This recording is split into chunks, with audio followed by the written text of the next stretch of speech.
Novels forever में खुशामदीद। Novel है दश्त के जुनून, जिसकी राइटर है मैमूना खुर्शीद अली। उसकी ये 7वीं एपिसोड है और ऐसा भी हो सकता है कि ये लास्ट एपिसोड हो और ऐसा भी हो सकता है कि ये सेकंड लास्ट एपिसोड हो, तो कुछ कहा नहीं जा सकता। तो आइए स्टार्ट करते हैं इस एपिसोड को। इतलाही घंटी मुसलसल बज रही थी, लेकिन घर में सबके होने के बावजूद कोई दरवाज़ा नहीं खोल रहा था। बल आखिर सोबिया खुद ही किचन से झुंझला कर निकली। अंदर कमरे में टीवी चल रहा था, जिसकी आवाज़ इतनी तेज़ थी कि वाकई किसी को कुछ सुनाई नहीं दे सकता था। उसकी दोनों माजूर छोटी बहनें और तीनों बच्चियां महज सी टीवी के सामने बैठी थी। किसी पॉप सिंगर्स का गीत फुल वॉल्यूम में चल रहा था। उसने आगे बढ़कर टीवी ऑफ किया तो उनकी महवियत टूट गई। इतलाई घंटी वक्फे वक्फे से बज रही थी। बच्चियां शोर मचाने लगी। अबू बाजार गए हुए हैं तो क्या? अम्मी तो अंदर आराम कर रही है। तुम्हें ज़रा एहसास नहीं कि उनकी तबीयत सही नहीं है? बाहर दरवाज़ा अलहदा बज रहा है। सादिया कहाँ है? सादिया अपनी अपने दोस्तों के यहाँ गई है, शायद वहीं आई होगी, या हो सकता है अब्बू ही हों। फ़ौरन जाकर दरवाज़ा खोलो, उसने छोटी बहन से कहा। फिर नरमी से बोली, तुम ये सब बिखेड़ा समेटो और पंखा बंद करके बाहर आओ। सलाद बनाना है, अब्बू आते ही खाना मांगेंगे। अभी तक खाना तैयार नहीं हुआ। खुद तुम्हें एहसास नहीं होता, बच्चों के साथ बच्चा बनी रहती हो। आप ही थोड़ा सा तो वक्त मिलता है टीवी देखने का, वरना सारे दिन तो अब्बू घर पर होते हैं। फौजिया मुँह बसोरते हुए उसके पीछे चल पड़ी। माँ और राबिया की चीख सुनाई दी। ये कैसी चीख थी? सोबिया के कदमों तले से ज़मीन से रखे फौजिया ने दिल थाम लिया। तस्नीम बेगम, जो दवा खाकर सस्ता रही थी, यक बैक तेज़ी से उठी और नंगे पाँव बाहर की तरफ लपकी। आपी, अम्मी, सादी, अब्बू जल्दी आइए, वो चिल्लाती हुई सहन में आ गई। उसका चेहरा सुर्ख हो रहा था, आंखें अश्कों से भरी, लेकिन चेहरा मुस्कुरा रहा था। वो रोती हंसती की कैफियत में मुब्तला थी। अम्मी, आपी, जुनैद भाई आ गए हैं। सोबिया का दिल बलियो उछला जोश के मारे। तस्नीम बेगम की सारी कुव्वतें जवाब दे गई। जुनैद को देखते ही तस्नीम बेगम दिल गिरफ्तार से होकर उससे लिपट गई। ऐसा ही कुछ हाल बाकी सबका था। वो 2 साल के बाद घर लौटा था। घर और घर वालों का नक्शा ही बदल चुका था। तो कहाँ था इतने दिन से? ऐसा नाराज़ होकर गया कि मुड़कर खबर ही ना ली। माँ ने तशना निगाहों से बेटे को देखते हुए शिकवा किया। अगर पीछे की खबर ना लेता तो घर का ये हाल ना होता, उसने मतानत से जवाब दिया। तू समझता है कि हमें सिर्फ तेरे पैसों की ज़रूरत थी, तेरी नहीं। जुनैद माँ के सवाल पे तल्खी से मुस्कुरा दिया। अब्बू कहाँ हैं? और सादिया भी नज़र नहीं आ रही। उसने राबिया और फौजिया के सर पर हाथ रखा, फिर सबसे छोटी वाली भांजी को उठा लिया। जब वो यहाँ से गया था तो वो साल भर की थी, अब 3 साल की हो गई थी और पाँव चल रही थी। तेरे अब्बू नमाज़ पढ़ने गए हैं। और सादिया अपनी सहेली क्या? सोबिया आपा, आप ठीक हैं? उसने चुपके चुपके रोती सोबिया की तरफ देखा। हाँ, मैं बिल्कुल ठीक हूँ, और क्यों ना होती। भाई ने इतनी दौलत जो भेज दी थी, एकदम इतनी सारी दौलत तुम्हारे पास कहाँ से आई? तुम वहाँ काम क्या करते थे? जुनैद हंस पड़ा। क्या सब कुछ अभी बताना पड़ेगा? नहीं, तू अंदर चल, आराम कर। मुझे तुझसे कुछ नहीं पूछना, बस अब तू ये बता दे कि अब दोबारा तो तू कहीं नहीं जाएगा। तस्नीम बेटे का हाथ पकड़कर अंदर ले गए। बाकी सब भी उसके पीछे पीछे आ गए। मेरे पास अभी इस सवाल का कोई जवाब नहीं है, संजीदगी से कहते हुए, और अपने जूते खोलने लगा। महंगे इंपॉर्टेंट जूते, बेहतरीन लिबास और उसकी जेब से झांकता कीमती मोबाइल। सोबिया ने गौर से देखा। उसका चेहरा भी पहले की निस्बत भर गया था और रंगत भी काफ़ी खिल रही थी, जिसमें से सुर्खी छलकती थी। बालों के खूबसूरत स्टाइल के साथ उसे अपना भाई किसी हीरो से कम नहीं लगा। जाओ सोबिया, भाई के लिए कुछ लेकर आओ। फिर जुनैद की तरफ रुख करते हुए बोली, तो आने से पहले बता तो देता, हम सब तुझे लेने आते। इससे क्या फ़र्क पड़ता है, सब मुझे लेने आते या सबके पास मैं खुद आ गया। अब भी तेरी वही जली कटी बातें हैं। क्या हमारी दूरी ने तेरा दिल नरम नहीं किया? जुनैद ने माँ की तरफ देखा, जो अपने आंसू साफ कर रही थी। पैसे के सामने इंसानी दिल की हकीकत ही क्या है, वो कहे बिना न रह सका। तस्नीम ने बेटे की तरफ देखा। हम मानते हैं कि तूने हमारे दिन बदल दिया, अब इसका मतलब ये तो नहीं कि तू बार बार हम पे एहसान जताएगा। इसमें एहसान वाली कौन सी बात है? हमने भी तो इससे पाला पोसा था। दुनिया में बेटे ही कमा कर खिलाते हैं, उसने अनोखा तो नहीं किया। बाप के अचानक काम पर जुनैद उठकर खड़ा हो गया। क्या हाल है तेरा? ऐसा गया कि खत पत्र भी ना लिखा? अरे आजकल तो टेलीफोन का दौर है, कुछ तो अता पता देता अपना। साजिद अली बेटे से बगल गिर होते हुए उसकी पीठ थपथपाकर तेरी माँ ही तेरी वजह से फिक्रमंद थी। मुझे तो यकीन था कि तू जहाँ भी होगा मज़े ही कर रहा होगा। आखिर को तू साजिद अली का बेटा है। ये बताया मैं दिलावर कैसे है? कमबख्त तुझे लेकर ऐसे गया कि उन्होंने भी शक्ल नहीं दिखाई, वरना यामीन तो हर 6 महीने बाद आता रहता था। बगैर मैंने अब होटल भी तो बंद कर दिया। तब तो हर रोज़ नए आदमी से मुलाकात रहती थी, नई नई मालूमात, नई नई खबरें। ये बता, ठीक तरह से तो रखा उन्होंने तुझे? अपनी उम्र भर की पूंजी को आग लगाकर भेजा था मैंने तुझे। तेरी तरफ से पहली बार भेजी गई रकम से सबसे पहले तो ये घर बैंक से छुड़वाया था मैंने। साजिद अली सीना ठोंक कर कह रहे थे। कितनी रकम दी थी आपने यामीन भाई को? क्या तुझे नहीं पता? पता है, तभी तो पूछ रहा हूँ। क्या मतलब है तेरा उन बातों से? उन्होंने उसे घूरा। वो मुझे गैर कानूनी तरीके से लेकर गया था और वहाँ मुझसे अपनी नौकरी करवा रहा था। मेरा नहीं ख्याल कि उसका इरादा मुझे बाहर की हवा लगाने का था। ये तो कुदरत ने कुछ ऐसा रहम खाया कि मुझे सलाहुद्दीन जैसा आदमी मिल गया, वरना ये रौनक जो घर में नज़र आ रही है ये भी ना होती, और ना ही तुम्हारा बेटा होता। और फिर उसने मुख्तसर लफ्ज़ों में सारा किस्सा सुनाया तो साजिद अली की आंखों में खून उतर आया। हराम खोर रहे वो, रोज़ मेरे ढाबे से मुफ्त खाकर जाता था, ये सिला दिया उसने मुझे। अब इन बातों का कोई फ़ायदा नहीं है, सिर्फ मेरी खुशकिस्मती थी जो मैं लौट आया, वरना यामीन से निकलकर मैं जहाँ फंसा था वहाँ से निकलना मुश्किल ही नहीं नामुमकिन भी था। मैंने तो सुना है तुम यहाँ बहुत पहले से आए हो, सोबिया ने अचानक सवाल किया तो जुनैद चौंक गया। किसने बताया आपको? ये एक अलहदा सवाल है, मुझे तो सिर्फ ये बताओ कि तुम मुल्क से बाहर गए भी थे या नहीं कहीं? ओ नहीं नहीं बेटी, कैसी बातें कर रही है तू, मैं खुद इसे जहाज़ में बिठा कर आया था, दुबई की ही फ़्लाइट थी वो। मैं जिन तकलीफ़ों से गुजरा हूँ उन्हें या तो मैं जानता हूँ या मेरा रब गवाह है। और मैं ये भी बता दूँ कि मैं यहाँ वाकई आना नहीं चाहता था। मैं पाकिस्तान 3 माह से आया हुआ हूँ और अपने दोस्त के यहाँ ठहरा हुआ था। मैंने रिहाइश का इंतज़ाम भी कर लिया और मैं इस इलाके में एक 5 स्टार होटल बनाना चाहता हूँ। साजिद अली की आंखें फट गई। 5 स्टार होटल लाखों से नहीं करोड़ों से बनते हैं। 2 साल में आखिर तूने ऐसा क्या किया कि तू करोड़ों कमा लाया? अब साजिद अली को बेटे पे शक होने लगा। मैंने जिस सेठ की यहाँ मुलाजमत की थी वो कोई मामूली सेठ नहीं है, उसने यहाँ अपनी कंपनी की कई ब्रांचें खोल रखी है और अनकरीब ही वो पाकिस्तानी टीवी का कोई चैनल भी खोलना चाहता है। मैं जानता हूँ 5 स्टार होटल कोई मामूली प्रोजेक्ट नहीं होता, मगर मेरे पास उसके लिए मजबूत पैक है। फ़िलहाल अभी सिर्फ ज़मीन का ही मसला हल हो सका है। तूने तो मेरा सिरों खून बढ़ा दिया। मुझे खुशी हुई कि तू अपने अजदाद के काम को तरक्की देकर बहुत ऊंचे लेवल पे करना चाहता है, पर अपने बाप से मशवरा तो करता। जंगल में 5 स्टार होटल बनाएगा, यहाँ शहर में तुझे 10-15 दिन में ज़मीन मिल जाती। अंदरून शहर में 5 स्टार होटल नहीं बनते, वहाँ स्टेडियम की बैग खाली है और अभी वहाँ रिहायशी मंसूबे भी ज़ेर तमीर हैं। 5 स्टार होटल ऐसी ही जगह कामयाब होते हैं जहाँ माशरती लेवल तरक्की याफ्ता हो और अमीर तबके से हो ताल्लुक़ रखता हो। गैर ममालिक के लोग वहाँ आते जाते हों। स्टेडियम की वजह से गैर मुल्की टीमों की आमदोरफ्त वो जगह हुकूमत की तवज्जो का मरकज़ बन चुकी है।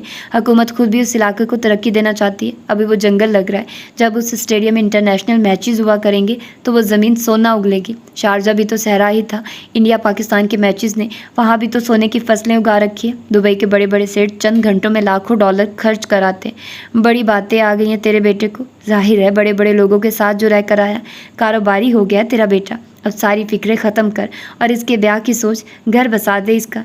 घर बसाने के नाम पे उसके दिल में चुभन सी हुई और मारूफ का चेहरा आंखों के सामने घूम गया। जब वो पहली बार उससे मिला था तो वो कितनी पुरएतमाद और अपनी बात मनवाने वाली लगी थी। उसके बाद वो जब उससे मिला, पहला तासुर यही पाया, वो किसी से मगलूब होने वाली लड़की नहीं है, अपने अज़ाइम में अटल है और अपनी मनमानी करने वाली और बिला धड़क हर बात कह देने की सलाहियत रखती है। लेकिन ये अचानक उसने उसकी कैसा रूप देखा था, वो अभी तक उसी गति को सुलझा नहीं पाया था। क्या वो अपनी माँ से इतना डरती है और उसकी माँ कैसा रवैया था उसका अपनी बेटी के साथ, वो ऐसा क्यों कर रही थी? क्या मैंने बुरा किया था मारूफ के घर जाकर, या मेरा अकेले जाना उसकी माँ को खटका था? उसने अपनी बेटी पे एक अजनबी के सामने कितने बुरे इल्ज़ामात लगाए, ऐसा हद तक अमेज़ रवैया क्यों था उसका? और मारूफ उसका चेहरा एकदम पीला क्यों पड़ गया था? क्या मामा है? वो सोचों में गुम था। बेटा हाथ मुँह धो लो, खाने का वक्त हो रहा है, फिर मैंने तुझसे बहुत सी बातें करनी है। तस्नीम बेगम ने उसे गुमसुम पाकर कुछ खोजते हुए अंदाज में कहा तो वो एकदम संभल गया। मुझे अभी भूख नहीं है, मैंने देर से नाश्ता किया था, आप लोग खाना खा लीजिए, मैं थोड़ी देर आराम कर लेता हूँ। उठकर अपने छोटे से कमरे में आ गया। कभी जिसकी अलमारियों पर लकड़ी के कवाड़ भी मुयस्सर नहीं थे और वहाँ शीशे के दरवाजे लगे थे। पहले वहाँ सिर्फ फर्श पे दरी होती थी, अब उम्दा कारपेट था, नया कीमती बेड, छोटा सा सोफ़ा और एक तरफ कंप्यूटर भी रखा था। वो हैरानी से देख रहा था कि सादिया कमरे में दाखिल हुई। वो शिद्दत जज्बात से भाई से लिपट गई। जुनैद भाई आप हमें छोड़कर चले गए, आपने अच्छा नहीं किया, अब मैं यही हूँ। उसने सादिया के सर पर हाथ रखा और मुस्कुराते हुए उसे तसल्ली दी। वो अपने आंसू साफ करने लगी। कमरा गालबन तुमने? हाँ भाई, वो आंसू पूछते हुए बोली। आप यहाँ आराम कर ले, मैं सोबिया आपे के कमरे में चली जाती हूँ। क्या पढ़ रही हो तुम आजकल? जुनैद ने बगौर उसका जायज़ा लिया तो उसके कटे हुए बाल देखकर जुनैद को झटका लगा। बीए के इम्तिहान की तैयारी कर रही हूँ। आपने मेरे लिए बहुत अच्छा तोहफ़ा भेजा था, लेकिन अम्मी ने मुझे इस्तेमाल करने ही नहीं दिया, संभाल कर रख दिया। कोई बात नहीं, मैं तुम्हें और दिला दूँगा। सच? वो बच्चों की तरह खुश हुई। जुनैद मुस्कुरा दिया। वो कमरे से निकल आए। जुनैद कंप्यूटर ऑन करके बैठ गया। इसे यहाँ नहीं आना चाहिए था, उसने यहाँ आकर अच्छा नहीं किया। वो यहाँ क्यों आया सोचना भी नहीं चाहती थी और भूल भी नहीं पा रही थी। आज 15 दिन हो गए तो उसकी माँ को कमरे में बंद हुए। 15 दिन पहले उन्होंने जुनैद की गाड़ी में से उसे उतरता देखा था और उस पर शदीद रद्द-ए-अमल ज़ाहिर करते हुए उन्होंने गोशा नशीनी इख्तियार कर ली थी। उसे अपनी माँ के उस रवैये ने शदीद अजियत में मुब्तला कर दिया था। उसने सफाई देने की कोशिश नहीं की थी, बल्कि उसने सोचा कि वो राज को फ़ोन करके सब कुछ बताएगी। अभी वो अपने इरादे को अमली जामा भी पहना ना पाई थी कि मेहताब आ गए। वो बहुत खुश नज़र आ रही थी। आते उससे लिपट के, होंठों पे मुस्कान और आंखों में चमक थी। वो कितनी हसीन लग रही थी। क्या हाल है, ठीक हो?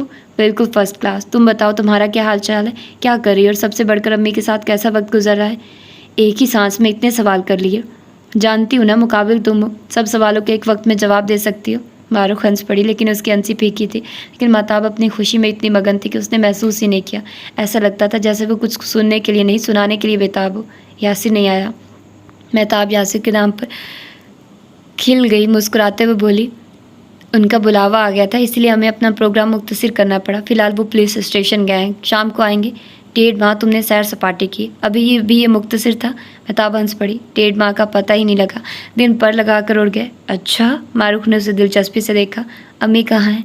आजकल वो अपने कमरे में बंद है। महताब हैरान रह गई। क्यों, कोई बात हुई है घर में? मेरी मौजूदगी में कोई बात ना हो, ये मुमकिन ही नहीं। वो तल्खी से बोली। क्या बात है मारूख, कोई संगीन मसला तो नहीं? कोई भी मामूली बात यहाँ संगीन मसला बन सकती है। मारूख, अम्मी बीमार है, तुम उनकी बातें बर्दाश्त कर लिया करो। मैं सब कुछ बर्दाश्त कर सकती हूँ, लेकिन इल्ज़ाम नहीं। वो फट पड़ी। आज अम्मी ने मुझ पर इल्ज़ाम लगाया कि मैं आवारा हूँ, बदचलन हूँ, मेरे गैर महरम के साथ ताल्लुकात है। भला कोई माँ अपनी बेटी पे इस तरह के इल्ज़ाम लगा सकती है? मारूख का चेहरा शिद्दत जज्बात से सुर्ख हो गया और आंखों से आंसू बहने लगे। ज़रूर कोई बहुत बड़ी बात हुई है, वरना मारूख इतनी कमज़ोर नहीं कि मामूली बात पर रोए। महताब ने सोचते हुए उसका हाथ पकड़कर अपने पास बिठा लिया। मुझे बताओ, क्या बात हुई है? अच्छा हुआ कि तुम आ गई। अब तुम इस वक्त यहाँ से जाओगी जब मेरा फ़ैसला हो जाएगा। कैसा फ़ैसला? मेरी शादी का फ़ैसला, वरना मैं इस घर से भाग जाऊँगी। सुना तुमने, मैं अब इस पागलपन के ड्रामे को अंजाम तक पहुँचाना चाहती हूँ। महताब गुमसुम सी मारूख को देख रही थी। आजिर भाई घर में कितना वक्त देते हैं? वो घर में भला कैसे वक्त दे सकते हैं? मैं बताती हूँ, उसने शादी कर रखी है। कई बार मैंने उसके फ़ोन अटेंड किए हैं। कोई औरत मेरी आवाज़ सुनकर फ़ोन बंद कर देती है। हाल ही में एक घर भी ख़रीदा है। किस लिए ख़रीदा है? इससे कोई पूछने वाला नहीं। रात देर से वो घर क्यों आता है? अक्सर रातों को आता भी नहीं, और आता है तो माँ की पांती से लग कर ऐसा बैठता है जैसे बड़ा फर्माबरदार हो। अम्मी को उसकी तो फिक्र नहीं होती, कभी उससे नहीं पूछती कि वो कहाँ जाता है, कहाँ से आता है। यही नहीं, बल्कि मैंने तो किड्स स्कूल के बाहर भी उसे कई बार देखा है। किड्स स्कूल में उसके बच्चे पढ़ते हैं, या स्कूल की किसी टीचर से उसका अफेयर है, या उसकी मिसेज़ वहाँ टीचर है। इन सवालों का इससे कौन जवाब लेगा? वो क्या कमा रहा है, कहाँ खर्च कर रहा है, और मेरा कोई जानने वाला आ गया तो इतनी बड़ी क़यामत। महताब चुपचाप सुन रही थी। तुम्हें मालूम है कि मैं मॉडलिंग के सिलसिले में दुबई गई थी। वहीं मेरी मुलाकात जुनैद नामी एक लड़के से हुई। हालांकि हमारी पहली मुलाकात कुछ खुशगवार नहीं थी। उसने मुझे गलत और मैंने उसे गलत समझा था, लेकिन हम बाद में एक दूसरे पे आशिकार हुए। वो घटिया औरत मुझसे जैसा काम लेना चाहती थी, मैं उसके लिए हरगिज़ तैयार नहीं थी और वापस आना चाहती थी। पहले तो जुनैद ने मुझे गलत लड़की समझा, फिर बाद में उसने मेरी मदद की। वहाँ मेरे साथ एक वाक़या ऐसा भी पेश आया कि मेरी इज्जत दाव पे लग गई। तब जुनैद ने मेरा साथ दिया और उसकी मदद से मैं वहाँ से निकलने में कामयाब हुई। उसने बताया कि वो पाकिस्तान से ही आया हुआ है, और भी उसने अपने बारे में बहुत कुछ बताया। उसने कहा कि वो पाकिस्तान नहीं आ सकता, इसलिए मैं उसकी फैमिली के बारे में उसे खबर देती रहूँ। मैंने यहाँ आकर ऐसा ही किया। लेकिन अचानक तुम्हारी शादी के दौरान जब मैंने उसे एक शॉपिंग सेंटर में देखा तो मुझे बेपनाह हैरत हुई। दूसरी बार मैं सोबिया के कहने पर उससे मिली थी, उसे कायल करने के लिए कि वो अपने घर चला जाए। वापसी पर वो मुझे छोड़ने के लिए आया तो अम्मी ने मुझे उसकी गाड़ी से उतरते देख लिया और हंगामा खड़ा कर दिया। मेरा ख्याल था कि ये वक्ती तौर पर हुआ है, फिर सब ठीक हो जाएगा। लेकिन मैंने आज़िर से बात की कि या तो वो इस मामले को निपटा ले, वरना मेरी शादी करा दे। आज़िर शायद अभी तक इस मामले में संजीदा नहीं है। अभी ये मामला सुलझा नहीं कि जुनैद घर चला आया। वो ये पूछने आया था कि मैंने उन लोगों के बारे में क्या कदम उठाया जिन्होंने मेरे साथ धोखा किया था। मुझे उसका यहाँ ना किसी नागहानी आफत से कम नहीं लगा था। उसका मतलब ये नहीं कि मेरे दिल में चोर था, बस मैं नहीं चाहती थी कि कोई बदमज़गी, और वही हुआ जिसका मुझे डर था। उन्होंने मुझ पे ऐसे ऐसे इल्ज़ाम लगाए कि मैं अपने दफ़ा में बहुत कुछ कर सकती थी, लेकिन मैंने कुछ नहीं किया। जी चाहता था वो मुझे मारे, इतना मारे कि हमेशा के लिए मेरा वजूद ही मिट जाए, इसलिए कि कहीं अम्मी की हालत मज़ीद ख़राब ना हो जाए। महताब ने गहरा सांस खींचकर उसे खुद से करीब कर लिया। सब बातों से किता नज़र सिर्फ एक बात ज़हन में रखो कि हमारी माँ एक अब नॉर्मल औरत है, फिर तुम्हें उसकी कोई भी बात बुरी नहीं लगेगी। वो मेरे साथ ही अब नॉर्मल क्यों है? इसलिए हम तीनों में तुम ज़्यादा खूबसूरत हो, और वो तुमसे नहीं, तुम्हारी खूबसूरती से डरती हैं। तुम मुझे नए नए सबक मत पढ़ाओ। ये कहो मेरी शक्ल शायद अपने बाप से ज़्यादा मिलती है, तभी वो मुझे मुज़ाहिर अहमद के जुर्मों की सज़ा देने पर मजबूर है। यकीनन ऐसा भी है। महताब ने हार मान ली। लेकिन तुम इस बात को दिल पे ना लो। हमारी ज़िंदगी का मामूल ही ये रहा है। अगर अब भी ऐसा हो गया तो क्या हुआ? बज़ाहिर वो मारूफ को तसल्ली दे रही थी, लेकिन दरहकीकत इस वाक़ये का उसे खुद भी अफसोस हुआ था। एक अजनबी शख्स के सामने ऐसा नहीं होना चाहिए था। मुझे अब यहाँ रहना ही नहीं। देखो मारूफ, फिर इन्हीं हालात पे जा रही हूँ। ना तो अब खुदकुशी करने से कुछ होगा और ना ही घर से निकलकर कहीं जॉब करने से। बहरहाल तीसरा ऑप्शन शादी वाली बात पे गौर किया जा सकता है। तुम मुझे वक्त दो, मैं अम्मी से बात करती हूँ और वादा करो प्लीज़ इस दौरान तुम सिर्फ खामोशी इख्तियार किए रखोगी। मारूफ ने इस बात में सर हिलाया तो महताब माँ के कमरे की तरफ बढ़ गई। सोबिया अपने बच्चों को सुला चुकी थी तो वो नमाज इशा अदा करने के लिए उठने लगी कि जुनैद उसके कमरे में आ गया। सोबिया ने वक्त देखा, 11 बज रहे थे। सोबिया आपी, मुझे आपसे कुछ बात करना है। वो एक तरफ आकर बैठते हुए बोला, मैं भी तुमसे बहुत सी बातें करना चाहती हूँ। तुम बहुत कुछ है जो पूछना चाहती हो। मेरा दिल चाहता है तुम हमसे सब कुछ शेयर करो, यानी वो वक्त जो तुम हमारे बगैर गुजार कर आए हो। लेकिन मैं देख रही हूँ तुम 3 दिन से आए हो और तुम्हें किसी भी चीज़ में ख़ास दिलचस्पी नहीं। और ये तुम क्या कह रहे थे कि तुम यहाँ आना नहीं चाहते थे, फिर क्या वजह है कि तुम यहाँ आ गए? आए हो तो खोए हो, एहसास ही नहीं होता कि तुम यहाँ हो। मैं आपसे कुछ छुपाना नहीं चाहता और ये आपको मालूम है कि पहले भी मैं आपसे ही सारी बातें किया करता था। जानती हूँ, और इसी जुनैद को ढूंढ रही हूँ जो मुझसे सब कुछ शेयर करता था। जुनैद बहन की तरफ देखता रहा, फिर उसने सर झुका लिया। मैं यहाँ से बहुत बदजन होकर गया था और इसी वजह से आना नहीं चाहता था। लेकिन इस जगह जाकर एहसास हुआ कि इंसान अपने रिश्तों के बगैर कितना अधूरा है। अपने वजूद की हैसियत को तस्लीम करवाने के लिए अपनों का साथ बहुत ज़रूरी है। क्या मतलब? मैं समझी नहीं। जुनैद चंद लम्हे बाद बोला, मैं एक लड़की को पसंद करता हूँ और उससे शादी करना चाहता हूँ। लेकिन क्या? पता नहीं उन लोगों ने मुझे गलत क्यों समझा। उस लड़की की वालदा ने अपनी बेटी को मेरी वजह से बुरा भला कहा और तब मुझे एहसास हुआ कि मुझे ऐसा नहीं करना चाहिए था।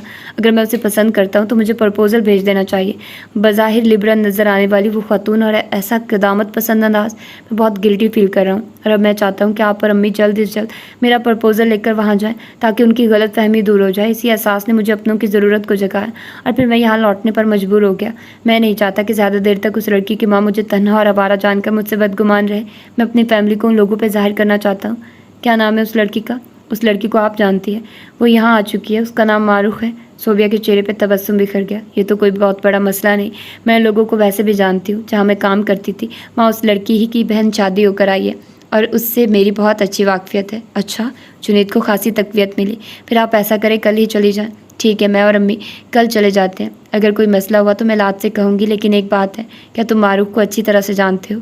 अच्छी तरह से तो नहीं, अलबत्ता जानता ज़रूर हो। बज़ाहिर खूबसूरत है, ज़हीन है, दिलेर है और ये भला क्या तारीफ़ हुई? खूबसूरत, ज़हीन और दिलेर? क्या तुम उसे यहाँ मुहाज़ पे लेकर आ रहे हो? अरे नहीं, मेरा मतलब यह है कि उसका किरदार बिल्कुल शफाफ है और वो अपनी इज़्ज़त के लिए कुछ भी कर सकती है। मैं तो बस इतना ही जानता हूँ। मैं ये सब कुछ इसलिए पूछ रही थी कि लाज बज़ाहिर तो बहुत सी खूबियों की मालिक दिखाई देती है, लेकिन मैंने उसे ससुराल वालों से ज़रा अलग थलग ही महसूस किया। कहीं ऐसा ना हो कि मारूफ भी ऐसी ही फितरत की हो। बहरहाल तुम हमारे इकलौते भाई हो, भाभी ऐसी होनी चाहिए कि हम सबका जी खुश हो जाए। सोबिया आप बेफिक्र रहे, मारूफ आप लोगों की तवक्कुआत से भी कहीं बढ़कर होगी। और रह गई बात उसकी बहन की, मालूम नहीं उनके घर के क्या मसाइल हैं, हम क्या कह सकते हैं किसी के बारे में। सोबिया वक्ती तौर पर खामोश हो गई। हालांकि उसका जी चाह रहा था बता दे कि सिदरा तो बहुत अच्छी खातून है और उनकी बेटी और बेटे भी बहुत सुलझे हुए, लेकिन वो कह ना सके। बाकी वो उनके अंदरूनी मामले से वाकिफ़ ही कब थी। सुबह सोबिया के दिल में सबसे पहला ख्याल यही आया कि वो रात से मिल ले। ऐसे ही किसी के घर मुंह उठाकर चले जाना कुछ मुनासिब नहीं लगता। हाँ, अलबत्ता किसी से ताल्लुक़ वास्ता हो तो बात मुनासिब ही लगती है। उसी ख्याल के तहत वो सिदरा के घर आई थी। सिदरा से थोड़ी देर बातचीत होती रही, फिर उसने इलाज के मुतालिक पूछा। सिदरा ने बताया कि वो अक्सर अपने कमरे में ही होती है, अब भी वहीं होगी। सिदरा का रवैया अजीब सा था। सोबिया थोड़ा सा उलझी, लेकिन वो भाई की ख्वाहिश को मुकद्दम रखते हुए लाज के कमरे में आ गई। मैं आपके पास बहुत ज़रूरी काम से आई हूँ। सोबिया ने रस्मी गुफ्तगू के बाद अपना मुद्दा बयान किया। मुझसे और आपको काम? लाज को हैरत हुई, फिर लाज को खुद ही ख्याल आया वो अपने मसाइल में इस कदर गिरफ्तार थी कि उसे जवाब भी ना दे सकी थी। अरे हाँ, मुझे याद आया, आई एम सॉरी, मैं जवाब देना तो भूल ही गई। मैंने मारूफ से मालूम कर लिया था कि आपका भाई कहाँ है, अब इसकी ज़रूरत नहीं है। वो खुश दिली से मुस्कुराई, फिर अपना मामला उसके सामने पेश कर दिया। लाज पहले तो हैरान हुई, फिर कहने लगी, क्या मारूफ की भी मर्ज़ी इसमें शामिल है? मैं इस बारे में कुछ नहीं जानती, इतना जानती हूँ कि मेरे भाई की पसंद मारूफ है और वो उसे अपनाना चाहता है। उसके पास आज वो सब कुछ है जो एक खुशहाल ज़िंदगी गुजारने के लिए काफ़ी होता है। मेरा भाई पढ़ा लिखा भी है और ख़ूबसूरत भी। उसने आज तक किसी लड़की के बारे में ऐसा नहीं सोचा। लाज मुस्कुरा दी। लगता है आपको अपने भाई से बहुत मोहब्बत है। हर बहन अपने भाई से इसी तरह मोहब्बत करती है। आप भी अपने भाई से इसी तरह प्यार करती होंगी। बहुत मान होगा आपको भी अपने मैके पर। लाज के दिल को कुछ हुआ। मैका, मान, कितना अजनबी है ये सब कुछ उसके लिए। मुझे तो आज तक वहाँ तस्लीम ही नहीं किया गया। मान और लाड तो कौन उठाएगा? वो अफसरदा से सोचने लगी। कहाँ खो गई आप? अच्छा मैं बात करूँगी, वो चौंकते हुए बोली। अरे नहीं, बात तो हम खुद करेंगे, बल्कि हम लोग आज ही जा रहे हैं, बस आपने सिफारिश करना है। और हाँ, ये काम भूलने वाला नहीं है। वो बहुत खुश थी और पुरुमीद भी। मारूख अपने कमरे में थी जब महताब उसके पास आई। वो बहुत खुश नज़र आ रही थी। लो, तुम्हारा तो मसला हल हो गया। कल अगर तुम खुदा से कुछ और भी मांग लेती तो शायद वो भी पूरा कर देता। तुम्हारे लिए 2 ख़वातीन सवाल लेकर आई हैं, रिश्ता लेकर आई हैं। मारूख ने हैरत से महताब की तरफ देखा, फिर इस्तज़ाइया मुस्कुराई। कौन आ गया यहाँ? ये तो मैं नहीं जानती, लेकिन फैमिली अच्छी लगती। लड़के की माँ भी नरम मिजाज सी लग रही है, और बहन भी अच्छे खासे पैसे वाले लोग हैं। बज़ाहिर शक्लें भी अच्छी, और सबसे मज़े की बात यह है कि अम्मी उनमें दिलचस्पी ले रही हैं। इसका मतलब है कि बात पक्की है। महताब को लट्टू होता देखकर सुकून से बोली। तो महताब शर्मिंदा हो गई। मेरा मतलब ये तो नहीं था, अलबत्ता अगर रिश्ता ज़्यादा खूबियों का हामिल हो तो तवज्जो और दिलचस्पी बढ़ ही जाती है। तुम ऐसा करो, ज़रा तैयार हो जाओ, चाय लेकर जाना है उन लोगों के सामने। What nonsense! मुझे हमेशा ये सब कुछ बुरा लगता है। अगर वो ख़वातीन इतनी ही खूबियों के हामिल है तो मुझे देखे बगैर ही मुंतखब कर लें। तुम्हारी ये ज़िद और हठधर्मी मुझे हमेशा ही ज़हर लगती है। कुछ मामलों में रवायती तौर तरीके चलते हैं। मैं किसी रवायत को नहीं जानती, ना ही बूथा उठाकर किसी से अपनी बोली लगवा सकती हूँ। वो तसाहुल से बैठी रही। महताब जलकर कमरे से निकल के जाते हुए अलबत्ता उसने इतना ज़रूर कहा था, निकाह वाले दिन काजी से कहना मैं निकाह इस तरह कबूल नहीं करूँगी, कोई नया तरीका पेश करो। रुखसत होकर गाड़ी में नहीं, घोड़े पे जाना। दूल्हा जब कमरे में आए तो ना उससे कहना पहले हमारे माबैन टेबल टॉक होगी, फिर मामलात आगे बढ़ेंगे, वो भी अगर मेरी रज़ा हुई तो। वो ढिठाई से मुस्कुराती रही। महताब कमरे से निकल गए। थोड़ी देर बाद वो ख़वातीन भी जा चुकी थी। शाम तक महताब ने उससे कोई बात नहीं की। अलबत्ता उसे जानने की बेचैनी ज़रूर थी कि वो कौन लोग थे, लेकिन महताब ने उसे कुछ नहीं बताया। रात को हाजिर आया तो इस मामले पे गुफ्तगू होती रही। उसे हैरत हुई थी कि उसकी माँ को वो खातून पसंद आई थी। उसे तजस्सुस हुआ कि जाने कौन लोग थे, काश मिल ही लेती। खैर, दोबारा तो वो आएंगे ही ना, तब मिल लूँगी, देखूँगी कि मेरी माँ को आखिर उस औरत की कौन सी चीज़ भाग गई है। घर में उसके रिश्ते की बातें हो रही थी। हाजिर भी इस मामले में खासी दिलचस्पी ले रहा था कि अचानक लाज मिलने चली आई। मुबारक हो, तुम्हारी बहन का रिश्ता तय हो रहा है, महताब ने खबर सुनाई। अच्छा, मैं तो एक प्रपोज़ल लेकर आई थी, लेकिन पहले तुम बताओ कौन लोग हैं। अच्छे लोग हैं, लड़का भी अच्छा है। आजिर भाई ने कहा कि वो थोड़ी सी छानबीन कर ले तो मंगनी और शादी की तारीख तय कर लेंगे। इतनी जल्दी मारूफ की शादी तय हो जाएगी? मैं सोच भी नहीं सकती थी। अल्लाह ताला ने बंदा ही भेज दिया।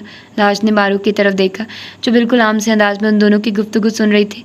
तुम मुतमईन हो इस रिश्ते से? लाज ने मारूफ को टटोलना चाहा। मुझे इस चीज़ से कोई दिलचस्पी नहीं है। मुझे जिस घूंटे से भी बांध देंगी बन जाऊंगी। मुझे तो बंधना ही है। अल्लाह रे, ये सादतमंदी! सच सच बताओ, अंदर जाने चक्कर क्या है? लाज ने उससे छिड़ा, क्योंकि वो जानती थी कि सोबिया ही यहाँ आई है और ये मामला जुनैद के ही रिश्ते का चल रहा है, जबकि मारूफ कितनी भोली बन रही थी। कोई चक्कर वक्कर नहीं है। तुम्हें पता है मारूफ क्या है? मैं अपनी माँ के सर का बोझ हूँ, जो जल्दी से जल्द किसी ठिकाने पे लग जाना चाहता हूँ, और बस।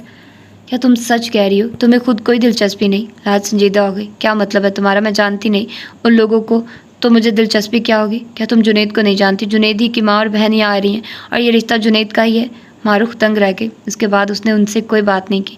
मैंने ये तो पूछा ही नहीं कि उनके बेटे का क्या नाम है। क्या जुनैद और मारूफ एक दूसरे को जानते हैं? महताब की दिलचस्पी और भी बढ़ गई। लाज हैरान नज़रों से कभी महताब को देख रही थी और कभी मारूफ को। हाँ, ये वही जुनैद है जिसकी वजह से मेरी माँ ने मेरे किरदार पे कीचड़ उछाली थी। मारूफ गहरी संजीदगी से जवाब देते हुए और उनके दरमियान से उठ गए। उसके जाने के बाद महताब ने लाज को बताया, मामला समझो तय हो चुका है, मुझे लगता है बात बन ही जाएगी, और ये तो और भी अच्छा है कि मारूफ उसे जानती है। ये महताब थी, जबकि लाज तो मारूफ के आखिरी लफ्ज़ों में उलझी हुई थी। महताब को हैरत थी कि उसने मारूफ से कुछ कहा भी नहीं था और वो फिर भी तैयार हो रही थी। चलो शुक्र है, तुम्हें एहसास तो हुआ। उसे पिंक और पर्पल लॉन के सूट में हशाश बशाश देखकर महताब ने खुश दिली से कहा। मारूफ खामोश रही। वो उसे क्या बताती कि उसने ये तैयारी किस मकसद के तहत की है। शाम ढले मेहमान आ गए। आज सोबिया के साथ सादिया भी आई थी। तस्नीम बेगम भी बहुत खुश थी। सोबिया ने बताया कि उनके अब्बू भी आना चाहते थे, लेकिन कोई काम पड़ गया। वो नमाज इशा के बाद आएंगी। हो सके तो अब अपने बेटे को बुला लीजिएगा। आप बेफिक्र रहिए, आजिर भाई घर पर ही हैं, और अम्मी ने आपके कहने पे यासिर को भी फ़ोन कर दिया है, वो भी आने ही वाले होंगे। हम चाहते हैं कि आज छोटा सा शगन करके जाएं। ये कांच की चूड़ियाँ और गजरे पहनाना चाहते हैं हम लोग मारूफ को। सोबिया ने नरमी से कहा। तो माता वो हंस दी। ज़रूर, क्यों नहीं, लेकिन अभी मर्दों में मामला तय हो जाए, फिर आप अपना शौक़ पूरा कर लीजिएगा। क्यों अम्मी? महताब ने माँ की तरफ देखा। मैंने कह दिया, या आजिर ने, बात तो एक ही है, आखिर वो मेरा बेटा है। वो फ़ख्र से गोया हुई। तस्नीम और सोबिया ने हैरत से मुमताज़ बेगम की तरफ देखा। महताब ने फ़ौरन बात संभाली। दरअसल अम्मी को आज़िर भाई पे बहुत मान है। अम्मी जो कहती हैं आज़िर भाई वहीं करते हैं। ये बात अम्मी इसीलिए कह रही हैं। चलो फिर ठीक है, हमें क्या एतराज़ हो सकता है। आप अपनी बेटी को बुला लें। जाओ महताब, मारूख को ले आओ। इसकी कोई ज़रूरत नहीं, मैं खुद ही आ रही थी। सबने हैरत से मारूख की तरफ देखा। वो स्पाट चेहरा लिए सामने खड़ी थी। मुझे अफसोस है कि आप लोगों को नाहक सहमत उठाना पड़ी। मैं अगर पहली बार आप लोगों से मिल लेती तो आप लोगों को दूसरी बार यहाँ आना ना पड़ता। मैं अपनी माँ पे वाजे कर दूँ, ये उसी लड़के की माँ बहन है जिसके यहाँ आने पे आपने मुझे नहायत घटिया अलकाबात से नवाजा था। मुमताज़ बेगम की आंखें खुली की खुली रह गई। मैं इसीलिए इस रिश्ते से इनकार कर रही हूँ ताकि मेरी माँ को जब चंद दिन के बाद पता लगे तो इनको इस बात का जानकर दुख ना पहुँचे कि वाकई मेरा इससे कोई ताल्लुक़ था और ये रिश्ता सोची समझी स्कीम के तहत हुआ है। बरहाए मेहरबानी आप लोग इस घर से में आइंदा कम अज़ कम इस मकसद के तहत ना आइएगा। वैसे इस घर के दरवाजे आप लोगों के लिए खुले हैं। आखिर मेरी माँ ने आप लोगों को इज्जत दी है और ये कोई मामूली बात नहीं है। आखिरी अल्फाज उसने चबा चबा कर अदा किए थे। मुमताज़ बेगम का चेहरा गुस्से से सुर्ख हो गया। उन्हें अपनी बेटी का यूँ अचानक मदाखलत करके तमाशा करना सख्त बुरा लगा था। उसने हमेशा की तरह आज भी मनमानी की थी। महताब भी सख्त जुज़बुज़ थी। आखिर मारूफ को तकलीफ़ क्या थी जब मामला बन ही गया था यूँ दरमियान में टांग अड़ाने की।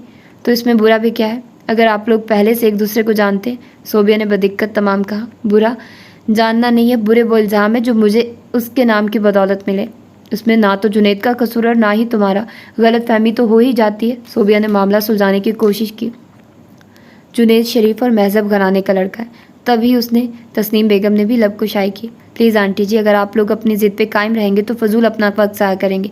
और ये बात मेरे घर वाले अच्छी तरह जानते हैं कि मैं जो कुछ कहती हूँ वो कर गुजरती हूँ। मुमताज़ बेगम की दिमाग की रगें तन गई और इस चीज़ का अंदाज़ा मारूफ को ही क्या महताब को भी हो रहा था। इससे कहो यहाँ से दफ़ा हो जाए। मुमताज़ बेगम दबे दबे अंदाज में चीखी। जा रही हूँ मैं, अलबत्ता ये बात ध्यान में रहे, मैं दुनिया के किसी भी शख्स से शादी कर लूँगी लेकिन इस शख्स से शादी नहीं करूँगी। अपनी बात कहकर वो फ़ौरन बाहर निकल गए। सोबिया, सादिया और तस्नीम महताब और मुमताज़ बेगम का मुंह तकने लगी। आखिर इसमें जुनैद का क्या कसूर है? सोबिया बेचारगी से बोली। मुमताज़ अपना गुस्सा ज़ब्त करने की कोशिश कर रही थी। हम लोग शर्मिंदा है, ये जो कुछ भी हुआ ऐसा नहीं होना चाहिए था। मैं आपको फ़ोन पे जवाब दे दूँगी। महताब नज़रें चुराती हुई कह रही थी। वो लोग चुपचाप उठकर चली गई। मुमताज़ बेगम वहीं बैठी रही। तुम्हें पता है उसने जानबूझकर ऐसा किया? इस सारे खेल में उसकी साजिश शामिल थी। आप ऐसा ना सोचिए, ज़रूरी नहीं कि ऐसा ही हो। ऐसा ही है, मैं जानती हूँ। वो बुरी तरह चिल्लाई। वो मुझे तकलीफ़ देना चाहती है, यहीं बैठी बैठी बूढ़ी हो जाएगी, कोई रिश्ता नहीं आएगा उसके लिए। खुदा के वास्ते अम्मी, कैसी बातें कर रही हैं आप? आखिर मारूख आपकी ही बेटी है। वो मेरी बेटी होती तो यूँ खुद सर ही ना दिखाती, मुझसे बात करती। बाहर के लोगों के सामने तमाशे बनाने में उसे क्या मज़ा आया? महताब चुप हो गई। आज़िर भी शोर शराबा सुनकर नीचे आ गया और जब उसे मामले का पता चला तो उसे मारूख पे ही गुस्सा आया। दर हकीकत अम्मी नहीं, मारूख अब नॉर्मल है। वो गुस्से से दांत पीसने लगा। महताब मुमताज़ बेगम को कमरे में ले गए। तुम्हें अगर यही तमाशा करना था तो घर बुलाने की क्या ज़रूरत थी? मैं भला क्यों बुलाऊंगी उसे घर? वो सुकून से बोली। मुझे ये बताओ कि तुम्हें शादी करना है या नहीं? आज़िर दो टोक अंदाज में पूछ रहा था। तुम तो ऐसे कह रहे हो जैसे ये रिश्ता पहला और आखिरी था। तुम रिश्ता होने दोगी तब ना, यूं ही लोगों को घर से जलील करके निकालोगी। मेरा ख्याल है माँ को दुख देने का तुम्हें ये नया हरबस हो जाए। तुम जो चाहे समझो, मैं वजाहत करके वक्त ज़ाया नहीं करना चाहती। उसके सुकून में कोई फ़र्क नहीं आया था। आज़िर झुंझलाया हुआ सा माँ के कमरे में आ गया। मैंने फ़ैसला किया है, जितनी जल्दी होगी इस मामले को निपटा दिया जाए। मैं अब इस मामले में ज़रा भी दिलचस्पी नहीं लूँगी। मुमताज़ बेगम अखड़ कर बोली। और ये भी मैंने तुम लोगों की वजह से? क्या मतलब है आपका? क्या आप उसकी शादी नहीं करेंगी? बहुत गुण है उसमें, खुद करेगी जो करना होगा। आखिर हम ऐसा कैसे कह सकते हैं आप? आज़िर माँ के सामने बैठ गया। आप सिर्फ ये सोचे कि आपने उसके फ़र्ज से सब दोष होना है। महताब अपने घर की हो गई है, वो भी अपने घर की हो जाए और बस। रोज़ का ये तमाशा तुम मोल ले रहे हो। मैं उसकी ज़िम्मेदार नहीं होंगी, आप बेफिक्र रहिए। आइंदा ऐसा नहीं होगा। न जाने मुमताज़ ने किस बलबोते पे ये तसल्ली दी थी। महताब ने किस बलबोते पे ये तसल्ली दी थी। मुमताज़ बेगम ने कड़े तेवरों से महताब की तरफ देखा। है तुम्हारी नज़र में कोई रिश्ता? हाँ, आज़िर बोला। ख़ानदान में ही ऐसे बहुत से रिश्ते हैं जो रिश्ता करना चाहते हैं, लेकिन मारूफ अम्मी के ख़ानदान में तो बिल्कुल एडजस्ट नहीं होगी। रह गया अब्बू का ख़ानदान, वहाँ अम्मी नहीं चाहेंगी, इसलिए मैंने दरमियान का रास्ता निकाला है। ऐसे बहुत से यहाँ इदारे हैं जो अच्छे रिश्ते भी कराते हैं और चंद एक मेरे जानने वाले भी हैं। मैं वहाँ रब्ता करता हूँ और अच्छे प्रपोज़ल की कोशिश करता हूँ। इस मसले का सिर्फ यही हल है, उसने अपनी अंदाज में कहा। मुमताज़ बेगम अब खामोश थी। महताब चुपचाप भाई की तरफ देखती रही। डॉक्टर ईशा, मैं आपसे बात करना चाहता हूँ। दसो की गाला, बताओ क्या बात है? कई दिन से सोच रहा हूँ कि बात करूँ या ना करूँ। डॉक्टर तैमूर इतना संजीदा था कि ईशा मुतफक्किर हो गई। डॉक्टर तैमूर, खैरियत है? हाँ खैरियत ही है, वो गुमसुम से अंदाज में बोला, फिर ईशा की तरफ देखने लगा। अगर कोई शख्स आपसे बहुत मोहब्बत करता हो और आप भी उससे मोहब्बत करते हो और किसी तीसरे शख्स की बदौलत आपसे मोहब्बत करने वाला आपसे किनारा कशी इख्तियार कर ले, तब आपको क्या करना चाहिए? मैं समझी नहीं, तुसा की कहना चाहते हो? मैं अंदर से बहुत टूट चुका हूँ और अपनी ज़िंदगी के बारे में अब कोई फ़ैसला कर लेना चाहता हूँ। मेरी माँ भी मेरी ज़िंदगी से मुतमईन नहीं है और ना ही मेरे बहन भाई। मैं चाहता हूँ कि लाज को छोड़ दूँ और किसी अच्छी सी लड़की से शादी कर लूँ जिससे मेरी सही मायनों में कदर हो, जो मुझे चाहती है और मेरी फैमिली के लिए मुखलिस हो। मुझे ऐसे साथी की ज़रूरत है और ऐसा साथी। तैमूर चंद लम्हे रुका। ईशा की धड़कनें थम सी गई। ऐसा साथी डॉक्टर ईशा सिर्फ आप ही हो सकती हैं। ईशा के चेहरे का रंग यकबैक सुर्ख हो गया और उसने नज़रें झुका ली। उसकी समाहतें क्या सुन रही थी? वो तो तैमूर को कॉलेज के ज़माने से पसंद करती थी और आज उसे अपना मतलूब मिल रहा था। तुसा लाज नू क्यों छोड़ना चाहती हो? इसलिए कि वो किसी और से मोहब्बत करती थी और ये शादी भी सिर्फ एक साजिश थी, नया रिश्ता नहीं। दुख बांधा था उसने, पुराने रिश्ते को तकवीत देने के लिए ऐसा किया था। ईशा ने चौंक कर सर उठाया। तैमूर के चेहरे पे उसे वाज़ेह मलाल नजर आया। मैंने तो सुना है आप उस लड़के को गिरफ्तार करवा चुके हैं। हाँ, फिर मनकुहा को छोड़ने का मकसद? इसलिए कि वो मेरे दिल में कभी भी जगह नहीं पा सकती। वक्त के साथ साथ हो सकता है आपकी रंजिशी ख़त्म हो जाए, सवाल ही पैदा नहीं होता कि मेरे दिल में जगह पा सके वो दो टोक अंदाज में बोला। इसमें वो सलाहियतें हैं ही नहीं जिसकी बदौलत वो किसी का दिल जीत सके। वो एक खुद गर्ज और क्या कहूँ, अपनी ज़ात तक महदूद रहने वाली लड़की। ऐसी लड़की हमारे घर की रौनक नहीं बन सकती। उसके होने या ना होने से किसी को फ़र्क ही नहीं पड़ता।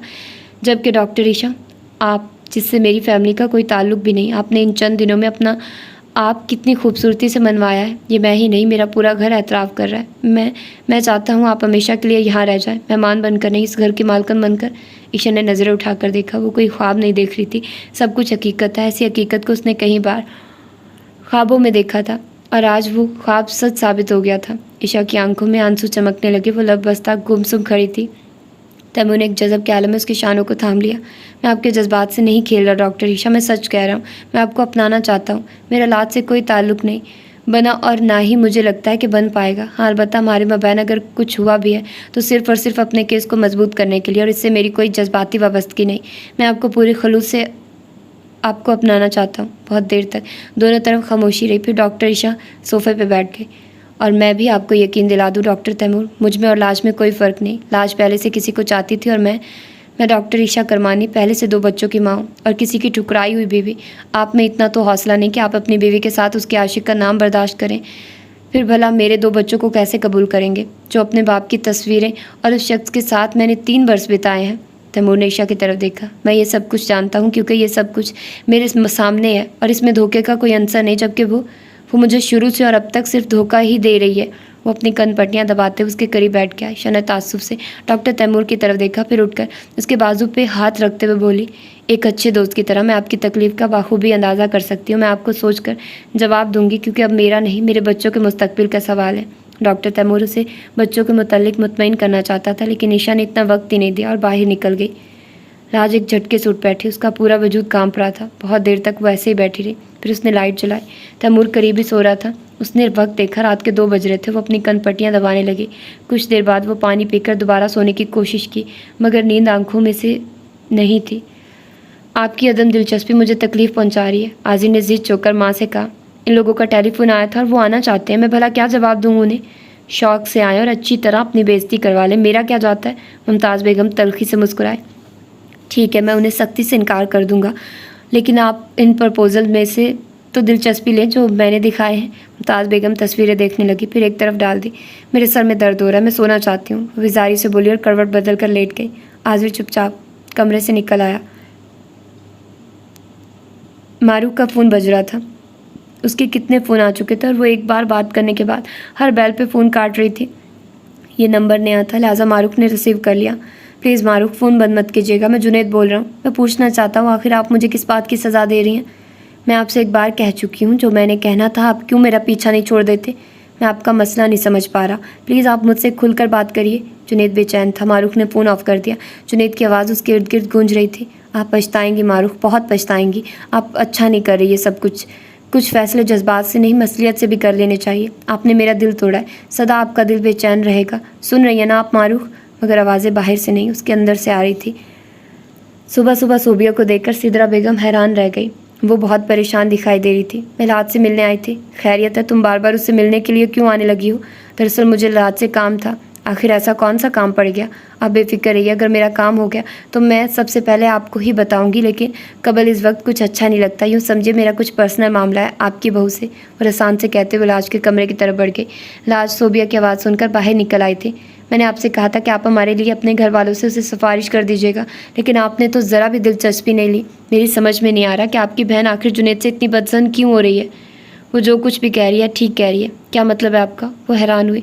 मुझे माताब से सारे मामले का इल्म हुआ है। उसने जिन हालात के पेश नज़र इनकार किया, एक तरह से देखा जाए तो वो जायज़ है, लेकिन इसमें जुनैद का क्या कसूर है? सोबिया रसान से बोली। इसमें ना तो जुनैद का कसूर है और ना ही मारूफ का, बल्कि हालात का कसूर है। ये उन माँ बेटी का मामला है। बेहतर है कि आप लोग खामोशी से दरमियान से निकल जाएं। वक्त ज़ाया करने के सिवा आपको कुछ हासिल नहीं होगा। मगर ये हमारे घर की पुरानी रविश है। जैसे आपने बदकिस्मती से देख लिया, आप अपने भाई की शादी कहीं और कर लें, ये बात आप लोगों के लिए ज़्यादा सुकून का बाइस होगी बनिस्बत मारूफ को ज़िद बनाने से। सोबिया बुरी तरह दिल शिकस्ता हुई। मैं अपने भाई की ख्वाहिश पूरी नहीं कर सकी, मुझे इसका सदा मलाल रहेगा। वो तेज़ी से वहाँ से पड़ गई। यहाँ ख्वाहिश ही किसी की पूरी होती है। उसने सोबिया की पुश्त देखी और थके थके कदमों से बरामदे से बाहर निकल गई। रात को तैमूर घर आया तो बेहद खुश था। हस्बे मामूल उसने सबके साथ खाना खाया, फिर अपने कमरे में आ गया। लाज नमाज इशा से फारिग हो चुकी थी और अभी चाय नमाज तय कर रही थी जब वो अंदर दाखिल हुआ। केस की तमाम दस्तावेजात तैयार हो चुकी है। सुबह केस की पहली पेशी है। वो स्लीपर उतारते हुए बेड पर दराज हो गया। लाज ने उसका चेहरा देखा। फतह की खुशी उसके चेहरे पर अभी से चमक रही थी। हमें किस वक्त अदालत जाना होगा? वो इत्मीनान से तैमूर के करीब आकर बैठ के तैमूर झटके से उठ बैठा, फिर गहरी नज़रों से उसे देखते हुए बोला, क्या तुम्हें अदालत में जाते हुए शर्मिंदगी या खौफ का कोई एहसास नहीं हो रहा? यह एहसास तो मैं तभी बयान कर सकती हूँ जब ये मुझ पर वार दूंगी, उसने स्पाट अंदाज में कहा। तैमूर कंधे अचकाकर मुस्कुरा दिया। बहरहाल सुबह 8 बजे जाना होगा। उसने लाज को शाने से थाम कर अपने करीब कर लिया। क्या मम्मी जानती हैं सब कुछ? तैमूर लाज के सवाल पर चौंका, फिर मुस्कुराकर उसकी तरफ रुख किए दिलचस्पी से उसके बाद चेहरे से हटाते हुए बोला, मैंने अभी उन्हें कुछ नहीं बताया, लेकिन बता दूंगा। हैरत की बात है, आपने ये बात उनसे अभी तक छुपा रखी है। वह ऐसे ही मगन से अंदाज में कह गई। इसमें छुपाने वाली कौन सी बात है? मसरूफियत की वजह से मुझे टाइम नहीं मिल सका। कोई बात नहीं, मैं खुद बता दूंगी उन्हें। तैमूर एक टिक लाज की तरफ देखने लगा। कैसे बताऊंगी? बता दूंगी मैं अदालत जा रही हूँ, अपने बेटे की सलामती की दुआ कीजिएगा। यानी तुम्हारे इतने ख़तरनाक अज़ाइम हैं? वो धीरे से मुस्कुराया। पता नहीं किसके क्या अज़ाइम है, वो सोच कर रह गई। बोलो ना, क्या अज़ाइम है तुम्हारे? उसे मुकम्मल तौर पर अपनी सुपुर्दगी में लेना ही चाहता था कि उसका सेल फोन बज उठा। ओहो, कौन रकीब है? वो झुंझलाते हुए फ़ोन की तरफ मतवज्जे हुआ तो लाज सहूलत से उसके पहलू से निकल गए। हाँ ईशा, खैरियत है? अरे बाबा हुक्म तो करें। वो ईशा में मगन हो गया। लाज दबे कदमों कमरे से बाहर निकल गए। उसके दिल को अचानक कुछ होने लगा था। बहुत देर तक वो बरामदे में चक्कर लगाती रही, फिर घर के पिछले सहन की तरफ निकल आए। मौसम गर्मा की आमदाम थी, हल्की हल्की हवा चल रही थी। उसने आसमान की तरफ देखा। आंसू आंखों से निकलकर गालों पे फिसल आए और गले में कुछ अटकने लगा। क्या मैं नए सिरे से फिर पामाल होने जा रही हूँ? उसे अपनी बेचैनी का कोई सिरा हाथ नहीं लगा। तभी वो सिदरा बेगम के कमरे में आ गई। उनके कमरे का दरवाज़ा खुला था। उसने दरवाज़ा आहिस्ता से धकेला तो दरवाज़ा खुलता चला गया। सिदरा बेगम बिस्तर में लेटी हुई थी, लेकिन जाग रही थी। उनके हाथ में तस्बीह थी। लाज अंदर दाखिल हो गई। सिदरा ने चंबे से लाज की तरफ देखा। वो उठना चाहती थी, मगर लाज ने उन्हें थाम लिया। आप लेटी रहिए, मैं यहाँ आपको बेआराम करने नहीं आई। मैं तो सिर्फ आपसे इस तकलीफ़ की माफ़ी मांगने आई हूँ जो मेरी तरफ से आपको पहुँची। अंधेरे में सिदरा बेगम को उसका चेहरा तो नज़र नहीं आया, अलबत्ता उसके आंसुओं से भीगी आवाज़ सुनकर ज़रा ठटकी। अभी वो संभल भी नहीं पाई थी कि लाज ने उनके पैरों पे हाथ रख दिए। आप मेरी माँ हैं, लेकिन मैं आपकी बेटी नहीं बन सकी, मुझे माफ़ कर दीजिएगा। उसके हाथ इस कदर ठंडे थे कि सिदरा को गुमान हुआ जैसे बेजान हाथों ने उनके कदमों को छू लिया। सिदरा ने कर्ब से आंखें मूंद ली। वो तेज़ी से कमरे से निकल गई थी, लेकिन अब सिदरा बेगम बेआवाज़ रो रही थी। मैंने कहा था तैमूर, इस लड़की को यहाँ से कहीं दूर ले जा, मुझसे दूर ले जा। मैं सलाहुद्दीन से इसलिए छुप गई थी कि कहीं वो अपने गुनाहों की माफ़ी ना मांग ली, और तब मैं माफ़ कर दूंगी, फिर बाकी क्या रह जाएगा। ये आज तुमने क्या किया तैमूर? ये तुमने क्या किया? आज मुझसे लाज ही ने नहीं, गोया सलाहुद्दीन ने भी माफ़ी मांग ली। सिदरा का दिल बुरी तरह से बेचैन था। मैंने आज तक बच्चों को तुमसे छुपाए रखा कि मैंने सलाहुद्दीन से तुम्हारी खातिर तलाक ले ली थी, लेकिन हकीकत में तो उसे मिली भी नहीं। मुझे मालूम है कि उसने मुझे ढूंढा होगा। अगर वो ज़िंदा है तो मुझे आज तक ढूंढता होगा। मैं उससे मिलना नहीं चाहती, मैं उसका सामना करना नहीं चाहती। वो अपनी सज़ा भुगतता रहे, मगर ये क्या, आज उसकी भी सज़ा ख़त्म हो गई। वो सिसक रही थी। कमरा अदालत में उसने आज अरसा के बाद वकास अहमद को देखा था। उसकी आंखों में उसके लिए वही तड़प थी, लेकिन उस तड़प का मकसद कुछ और था। और जब से उस पर वाज़ेह हुआ था, उसे वकास से घिन आने लगी थी। उसने उसे देखकर नफरत से मुंह मोड़ लिया, लेकिन वकास उससे बात करना चाहता था। मैं तुमसे बात करना चाहता हूँ। अभी कार्रवाई शुरू होने में चंद मिनट बाकी थे जब वकास उसके करीब आकर बोला, लेकिन मैं तुमसे कोई बात नहीं करना चाहती। अब जो भी बात होगी कटहरे में होगी।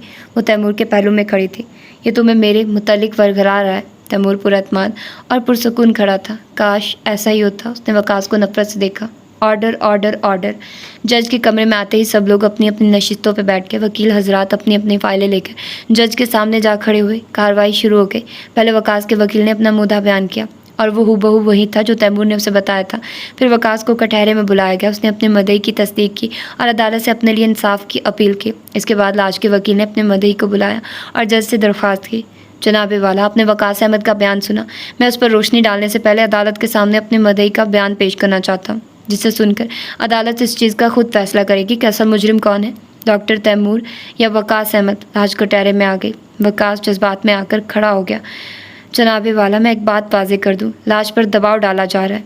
Order order. आपको जो कुछ कहना है अपनी बारी आने पे कटहरे में आकर कहिए। अदालती कार्रवाई में दरमियान में मदाखलत करने की इजाज़त नहीं, वरना आपको बाहर निकाल दिया जाएगा। वकास खामोश हो गया। लाज ने तैमूर की तरफ देखा, जो बेहद इत्मीनान से लाज की तरफ देख रहा था। फिर उसने वकास की तरफ देखा, जो सख्त बेचैन लग रहा था और किसी हद तक मुश्तिल भी। मैं जो कुछ भी कहूँगी सच कहूँगी, सच के सिवा कुछ नहीं कहूँगी। मैं लाज मुज़ाहिर बचपन से अपने मामूज़ाद कज़न से अटैच थी और यही दोस्ती बढ़ते बढ़ते मोहब्बत में तब्दील होगी, लेकिन इस बात का मेरे घर में किसी को पता नहीं था। मैं चाहती थी मेरी शादी हो तो सिर्फ वकास से, लेकिन मैं अपनी मनमानी करती तो अपने रिश्तों से कट जाती और अपने बाप की इस जायदाद से बेदखल हो जाती जो उसने वसीयत में मेरे लिए लिखी थी। मुझे धन दौलत से कोई दिलचस्पी नहीं थी। मैं इसके बगैर भी वकास के साथ गुजारा कर सकती थी, लेकिन अपने माँ बाप की तरह रिश्तों से महरूम नहीं रह सकती थी। और तभी मैंने ये चोट खाई। मेरी दादी मेरी शादी करना चाहती थी। वकास ने कहा कि इस बात का एक ही हल है कि मैं चुपचाप शादी कर लूँ और फिर सब कुछ बाद में अपने शौहर को एतमाद में लेकर बता दूँ और फिर उससे तलाक लेकर हम शादी कर लें। इस तरह मैं सबकी नज़रों में मजलूम बन जाऊँगी और अपने रिश्तों से भी जुड़ी रहूँगी। फिर मैंने ऐसा ही किया। इस वक्त तक मुझे वकास पे अंधा एतमाद था और मैं समझती थी दुनिया में वकास अहमद से ज़्यादा मेरा कोई हमदर्द नहीं है। फिर मेरी शादी डॉक्टर तैमूर से हो गई और मैंने पहले ही रोज़ डॉक्टर तैमूर को अपनी प्लानिंग बता दी। डॉक्टर तैमूर का रवैया उस वक्त खासा सख्त और जारहाना था। मेरा ख्याल था वो आहिस्ता आहिस्ता मान जाएंगे, क्योंकि वो पढ़े लिखे और सुलझे हुए इंसान थे और हमने उनका इंतखाब भी इसलिए किया था। डॉक्टर तैमूर के घर में मुझे बहुत अपनायत और मोहब्बत मिली। डॉक्टर तैमूर का रवैया भी मुझसे रफ्ता रफ्ता नॉर्मल होता गया। शायद उनका भी यही ख्याल था कि मैं इस माहौल को रफ्ता रफ्ता कबूल कर लूँगी और बाकी सब कुछ भूल जाऊँगी। उसी कश्मकश में वकास की जल्दबाजी और जज्बातीपन जुनून बनता गया और उसने मुझ पर दबाव डालना शुरू किया कि मैं जल्द से जल्द तैमूर से छुटकारा पाऊँ। एक वक्त ऐसा भी आया कि मैं हालात के दोराहे पे जा खड़ी हुई।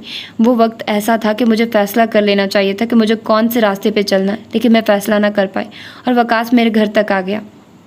जाहिर है कि सब कुछ एक शौहर कैसे बर्दाश्त कर सकता था। मैं अदालत में ये भी वाज़ेह कर दूं कि वकास और मैं एक दूसरे से फ़ोन पे रब्ता भी करते थे, जो तैमूर के इल्म में था। एक दिन वकास घर पर आया तो तैमूर से सामना हो गया। तैमूर ने वकास को घर से निकाल दिया।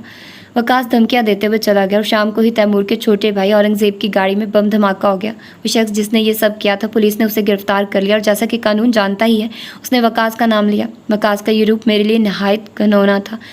मैं सोच भी नहीं सकती थी कि वकास ऐसा होगा। अगर मुझे पता होता कि वकास ये सब कुछ मेरे लिए नहीं बल्कि मेरी दौलत हासिल करने के लिए कर रहा है, तो मैं कभी भी डॉक्टर तैमूर को धोखा ना देती। लेकिन मैं अदालत के सामने वाज़ेह करना चाहती हूँ कि डॉक्टर तैमूर को मैंने धोखा ज़रूर दिया, लेकिन अपना मंसूबा मैंने पहले ही रोज़ उन्हें बता दिया था कि मैंने उनसे शादी तलाक हासिल करने के लिए की है।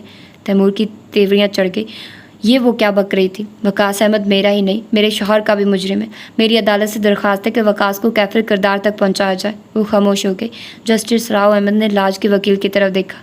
इनकी सफाई में आप मज़ीद कुछ कहना चाहते हैं? जाहिर है तनवीरुल हसन ने केस इस तरह तैयार ही नहीं किया था। वो जिरा या बहस क्या करता, उसके पास लाज के दफ़ा के लिए कोई लफ्ज़ नहीं था। नहीं योर ऑनर, मैं अभी कुछ नहीं कहना चाहता। क्या आप वकास अहमद से कुछ पूछना चाहते हैं? वकील राव अहमद ने फिर पूछा। नहीं योर ऑनर। तैमूर का वकील बैठ गया। जज ने वकास के वकील से पूछा कि वो अपने मदही के अरीफ से कुछ पूछना चाहता है। जी हाँ माय लॉर्ड। वकास का वकील लाज के सामने आ गया। अभी आपने बयान दिया कि आपने डॉक्टर तैमूर से शादी ज़रूर की थी, लेकिन उन्हें पहली ही रात बता दिया था कि आपने ये शादी तलाक के लिए की है। तो क्या अब आप डॉक्टर तैमूर से तलाक लेंगी या उनके साथ रहेंगी? फ़िलहाल ये डॉक्टर तैमूर का फ़ैसला होगा। मैं इस बारे में कुछ नहीं कह सकती। यानी आपको अभी ये भी यकीन नहीं कि आपके शौहर आपको रखेंगे या अलग करेंगे? मैंने कहा ना, उसका फैसला डॉक्टर तैमूर करेंगे। आप इस बहस में पड़ने के बजाय वकास के मामले पर बात क्यों नहीं करते? वो ज़रा अखड़ कर बोली। मोहतरमा लाज, आपको शायद ये मालूम नहीं, आपने जो बयान दिया उसकी बुनियाद पर धोखाधड़ी के केस में आप खुद ही अंदर जा सकती हैं। वकास का वकील लाज की आंखों में आंखें डालकर बोला, मुझे इस बात का अच्छी तरह इल्म है। अगर मुझ पर कोई जुर्म साबित होता है तो जाहिर है मैं सज़ा भी काटूंगी। वह एतमाद से बोली। तैमूर शशते रह गया। उसका वकील अलहदा पहलू बदल रहा था। आप कैसे कह सकती हैं कि वकास की नीयत बदल गई थी और वो आपको आपकी दौलत की वजह से हासिल करना चाहता था? कहाँ उसने शादी से पहले भी आपसे किसी किस्म की मदद ली थी? क्या आपकी अपनी ख्वाहिश नहीं थी कि आप अपनी दौलत हासिल करें? अगर नहीं थी तो आपने वसीयत के बरखिलाफ लव मैरिज क्यों नहीं की? आप सिर्फ वकास को ही मुजरिम क्यों ठहरा रही हैं? दरहकीकत आपने वकास को भी धोखा दिया और अब डॉक्टर तैमूर को भी धोखा देना चाहती हैं, और इस सब के पीछे आपका मतलब सिर्फ और सिर्फ दौलत है। वकास का वकील बड़ी होशियारी से पै दर पै सवालात की बुछाड़ कर रहा था। लाज मुतज़ब्ज़िब से नज़र आने लगी। उसने अपने दफ़ा के लिए तैमूर के करीब खड़े वकील को देखा जो खामोश था, फिर तैमूर की तरफ जो लब सख्ती से भींचे गुस्से में बैठा था। कुछ देर के लिए लाज मुखालिफ वकील के ज़ेरे असर आई, फिर जज से मुखातिब होकर बोली, मैं इन सब बातों की वजाहत ज़रूर करूँगी, तब तक मैं अदालत से कुछ वक्त चाहती हूँ। मैं आप अपने दफ़ा के लिए अपने वकील की रहनुमाई लेना चाहती हूँ। तो क्या तनवीरुल हसन आपके वकील नहीं है? जज ने सवाल किया तो हरीफ वकील के चेहरे पे तमस्कुराना मुस्कुराहट आ गई। इस बात की वजाहत भी मेरा वकील खुद करेगा। मैं दरख्वास्त करती हूँ कि मुझे कुछ वक्त दिया जाए। योर ऑनर, वकास का वकील तलमलाकर बोला। मोहतरमा लाज ने ना सिर्फ अपना वकील ना लाकर अदालत का वक्त ज़ाया किया बल्कि कानून का मजाक भी उड़ाया। कार्रवाई शुरू होने से पहले मेरे दोस्त वकील ने अपना मुद्दई इन्हें पेश किया था।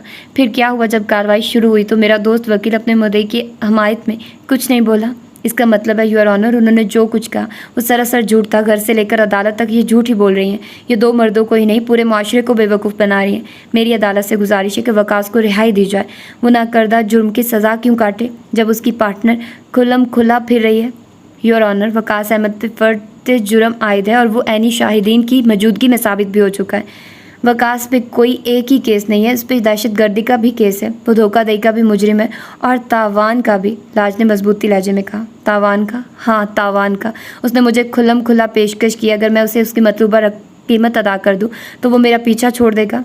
योर ऑनर, ये झूठ बोल रही है। मैं 15 दिन से पुलिस कस्टडी में हूँ। मैंने उसे इसको कोई पेशकश नहीं की। योर ऑनर, इसका बाप तो हिरासत में नहीं है जो मेरे शौहर को जान से मारने की धमकियां दे रहा है, और उसकी फ़ोन कॉल्स के रिकॉर्ड पुलिस के पास मौजूद है। उसने तरकी ब तरकी जवाब दिया। अभी वकास का वकील बोलना ही चाहता था कि जज ने तनबीह की। ऑर्डर। फ़िलहाल कार्रवाई अगली पेशी तक मुलतवी की जा रही है। इसके बाद जज ने अगली तारीख दी और अदालत बर्खास्त करने का हुक्म दिया। तुम्हें पता है कि तुम क्या कर रही हो? कॉरिडोर में तैमूर ने झुंझला कर पूछा था। मैं अच्छी तरह जानती हूँ तुम जो कुछ भी कर रही हो अच्छा नहीं कर रही हो। इस चीज़ का फैसला भी अदालत कर देगी। उसके सुकून में कोई फ़र्क नहीं आया था। तुम मेरे साथ आखिर कौन सा खेल खेल रही हो? तैमूर ने उसके सामने जमकर खड़ा हो गया। उसने सर उठाकर तैमूर की तरफ देखा। और आप मेरे साथ कौन सा खेल खेल रहे हैं डॉक्टर? वो आंखों में आंखें डाले पूछ रही थी। तैमूर का चेहरा सवालिया निशान बन गया। आप अगर मुझे माफ़ कर देते डॉक्टर तैमूर तो मुझे अदालत तक ना लेते। आपने मुझे सज़ा दिलवाना चाहते हैं, इस तरह कि मैं आपके एहसानमंद भी रहूं और सज़ा भी काटूं। अगर आपका ऐसा ही इरादा था तैमूर तो आप मुझसे कहते तो सही। लाज आपकी दी गई हर सज़ा सह जाती। ये कहते उसकी आंखों में पानी चमकने लगा। उसने फ़ौरन सर झुका लिया। क्या मतलब है तुम्हारा? संभल कर बोला। मेरा मतलब मेरा वकील ही वाजे करेगा। वो आगे बढ़ गए। तैमूर ने देखा उसके लफ्ज़ों में ही नहीं चाल में भी बला का एतमाद था। वो उसके करीब आ गया। तुम मेरी मुजरिम हो लाज मुजाहिर, और मैं तुम्हारे खिलाफ सब कुछ कर सकता हूँ। लाज के चेहरे पर तल्ख मुस्कुराहट आ गई। तो फिर खुल कर कीजिए। अगर मैं वाकई मुजरिम हूँ तो ज़रूर सज़ा भुगतूंगी। अगर मुजरिम सिर्फ वकास है तो उसे कोई रिहाई नहीं दिलवा सकता। वो कहकर आगे बढ़ गए। दुल्हन बनी मारूख ने आईना देखा। कितनी अजनबी लगी वो खुद को। आज वो सुहागन हो गई थी। किसकी सुहागन वो नहीं जानती थी। उसने तो बस दस्तखत किए थे। ये भी नहीं पूछा कि वो कौन है जिसके साथ वो उम्र भर का रिश्ता बांध रही है। सिर्फ माँ की खातिर उसने ये कुर्बानी दी थी कि आज उसकी माँ को ये एहसास है कि उसकी फूल सी बेटी एक पुख्ता उम्र शख्स से ब्याह दी गई है। इब्राहिम नकवी का इंतखाब किसने किया था? मारूख के लिए। निकाह से चंद घंटे पहले माताब आजिर और माँ से पूछ रही थी। मुझे नहीं पता था कि वो इतना एज्ड होगा। सिर्फ एज्ड? महताब चिल्लाई। उसकी तो टांग भी सुनाए मसनूई है। ऐसा नहीं है, पैदाइशी नुक्स है। उसकी टांग में ज़रा सा लड़खड़ा कर चलता है। इसके अलावा उसमें और कोई नुक्स नहीं। किसी और नुक्स की गुंजाइश बाकी थी तो वो भी पूरा कर लेते। इतनी भारी थी मारूख तो उसे घर से निकाल देते। कम अज़ कम उम्र भर का रोग तो ना लगता। महताब ने शिकवा कुना निगाहों से माँ की तरफ देखा जो पत्थर बनी बैठी थी। क्या आपको भी नहीं मालूम था कि वो कौन है? वो माँ से मुखातिब थी। मुमताज़ बेगम खामोश रही। अरे कोई तो देख लेता उसे, वो बुरी तरह रोने लगती। क्या कसूर किया था आखिर मारूफ ने? लोग देखेंगे तो क्या कहेंगे? आखिर क्या कमी थी मारूफ में? उसकी आवाज़ हलक में ही फंस रही थी। घर मेहमानों से भरा पड़ा था और चंद ही घंटों बाद बारात आने वाली थी। क्या ये मुमकिन नहीं कि अब इनकार हो सके? उसने आजिर की तरफ पुरुमीद नज़रों से देखा। आजिर खामोश रहा। उसे खुद भी इसका मलाल था। ये सच है कि जल्दबाजी में किए गए फैसले हमेशा गलत होते। वो बहुत पैसे वाला शख्स था। उसकी तस्वीर देखी थी तो वो इतना भी उम्र रसीदा नहीं लगा था जितना वो कल रात लगा। रूबरू देखकर आजिर को भी शदीद धचका लगा था और उसकी माँ तो तब से अब तक खामोश थी। अब सब बहस फजूल है, आजिर ने जैसे खुद कलामी की थी। सवाल ही पैदा नहीं होता। महताब आंसू साफ करते हुए मारूफ के कमरे में चली गई। मारूफ, तुम शादी करने से इनकार कर दो। ये तुम्हारे साथ अच्छा नहीं कर रहे। एक लंगड़े बूढ़े के साथ तुम्हें बांध रहे हैं। तुम इनकार कर दो। चंद ये तुम्हें बुरा भला कहेंगे, फिर सब कुछ मामूल पे आ जाएगा। कम से कम एक अपाहज शख्स की ज़िंदगी का हिस्सा बनने से बच जाओगी। ज़िंदगी में सिर्फ दौलत ही तो सब कुछ नहीं होती, और भी बहुत कुछ होता है। तुम यही कहती थी ना मारूफ, आजिर ऐसा करेगा तुम्हारे साथ? मैं सोच भी नहीं सकती थी। वो तड़प तड़प कर रो रही थी। मारूफ ने उसके आंसू पूंछे। महताब ने हैरान नज़रों से मारूफ की तरफ देखा। वो कैसी पत्थर की तरह साकित थी।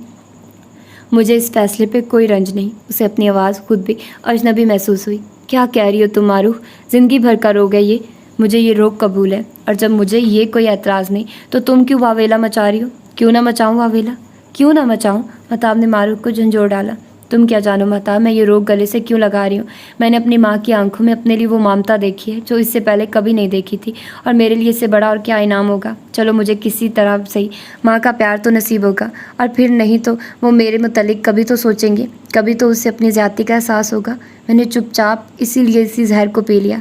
ये कहते हुए मारूफ की आंखें खुद भी आंसू से चमकने लगी थी। महताब एक बार फिर उसके गले लगकर रो पड़ी, और जब वो अपने उजला अरूसी में बैठी ये सब कुछ सोच रही थी तो उसे अपने आने वाली ज़िंदगी से बेहद तकलीफ दे लग रही थी। कहने और सहने में कितना फ़र्क होता है, और अब ये फ़र्क मिटने वाला था। तभी दरवाजे पे आहट हुई और मारूफ ने देखा एक भारी जिसामत का शख्स कमरे में दाखिल हो रहा था। उसकी चाल में वाज़ेह लर्जिश थी, और जब उसने सर उठाकर देखा तो उसका दिल डूबने लगा।